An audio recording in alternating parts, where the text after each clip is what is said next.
bagaimana ketimpangan pengeluaran penduduk di Sulawesi Tenggara.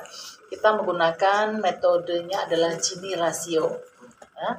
Jadi semakin garis ini mendekati arsiran ini merapat, berarti kan ketimpangannya semakin kecil ya. Kalau arsiran ini menjauh dari 0 berarti ketimpangannya itu besar. Nah, kita lihat indeks Gini. Nilai Gini rasio itu berkisar antara 0 sampai dengan 1. Semakin mendekati 0 berarti semakin kurang ketimpangannya, semakin besar mendekati 1 itu semakin tinggi ketimpangannya. Pada Maret 2022 ini indeks Gini sebesar 0,387 dan ini mengalami penurunan jika dibandingkan dengan keadaan Maret 2021 maupun juga keadaan September 2021, di mana pada September 2021 sebesar 0,394. Demikian juga untuk daerah perkotaan dan pedesaan. Untuk daerah perkotaan indeks Gini-nya mengalami kenaikan sedikit ya.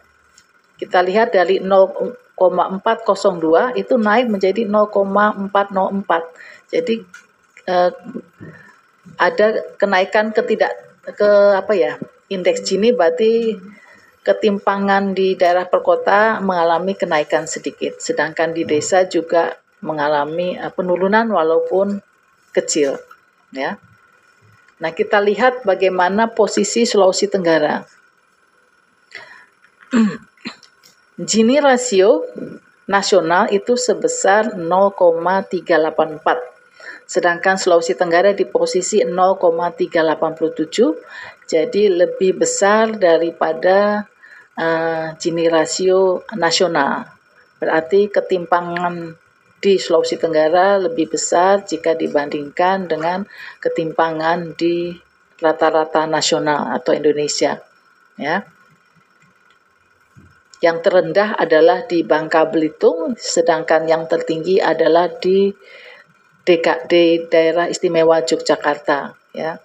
Jadi ada 6 provinsi yang ketimpangannya di atas ketimpangan rata-rata nasional, termasuk Sulawesi Tenggara, Papua, Jawa Barat, Gorontalo, DKI Jakarta, dan Yogyakarta. Nah, kita juga akan melihat bagaimana distribusi pengeluaran per kapita menurut kriteria Bank Dunia. Ya. Kita menghitungnya melalui pendekatan pengeluaran ya. Ada kategori ya, distribusi pengeluarannya itu dikategorikan ketimpangan tinggi jika persentase pengeluaran kelompok penduduk 40% ke bawah itu di bawah 12%. Sedangkan sedang jika di angka 12-17% dan rendah jika di angka di atas 17%. Ya. Jadi penduduk suatu daerah, ya misalnya ini Sulawesi Tenggara, kita urutkan pengeluarannya, ya urutkan pengeluarannya dari yang terendah sampai yang paling kaya. Kemudian kita potong ini 40% pendapatan terbawah, kita potong 40%. Kemudian pendapatan menengah 40%, kemudian penduduk yang 20% ke atas. Nah, kita lihat dari 20% penduduk teratas ini, berapa persen dia mengeluarkan? Ternyata 45,72, sedangkan 40% ke bawah 16,31. Artinya 40% penduduk yang terendah itu menikmati kue, misalnya kue 100 misalnya, dia hanya menikmati kue 16,31. Nah, karena di 16,31 itu posisinya adalah sedang. Ya, ini pada September itu kategorinya sedang. Sedang di Maret itu sudah membaik karena kategorinya sudah rendah. Jadi kue yang dinikmati oleh masyarakat bawah itu sudah naik menjadi 17,38%, ya, meningkat dibandingkan 16,31 31 pada September 2021, sehingga karena 17,38 maka kategori distribusi pengeluarannya itu masuk kategori ketimpangan rendah. Bagaimana kalau kita lihat daerah kota dan desa? Jadi tadi bisa pendekatan Gini rasio, ini pendekatan dari kriteria Bank Dunia. Ya, untuk kota 40%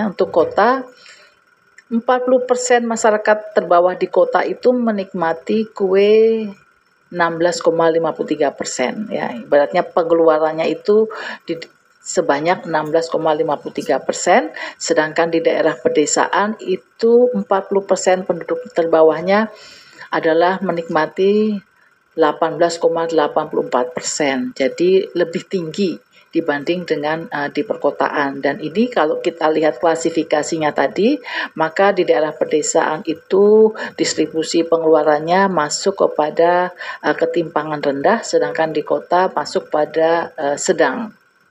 Nah, itu Bapak Ibu yang dapat kami sampaikan. Terima kasih atas perhatiannya dan partisipasinya. Kami akhiri dengan wassalamualaikum warahmatullahi wabarakatuh. Jika ada pertanyaan.